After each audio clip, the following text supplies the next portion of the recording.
And I Well, and Cindy, also, I'm curious too, before, just as you're thinking about that as well, is yeah, we also only think of self-advocacy sometimes in the workplace, right?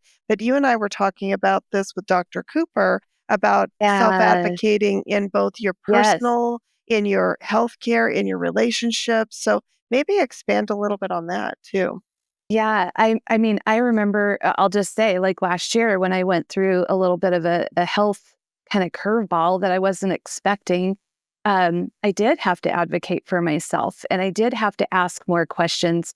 And at a few points, I was like, gosh, I'm probably being a huge pain in the butt. But I thought, you know what, though? If I don't ask these questions, I really did feel like I was advocating for myself. And on the kind of end of it, I felt like I came out better, but Better. Yeah. it did feel uncomfortable. I'm not going to lie. And, Yeah. just advocating to be able to say, to some amazing people that I work with in my business, you know what, I'm going to have to take a little bit of a step back and start saying no to some things. And I think it is really important, right, for us to remember that self-advocacy isn't just about the workplace, and it isn't That's just right. about pay either, right? That's not like I think sometimes we get caught up in like it only is for these certain buckets of things when the Yeah. truth is it's like it's Might be time. self-advocating for what's important for you, right? What's Right. important to you and for you.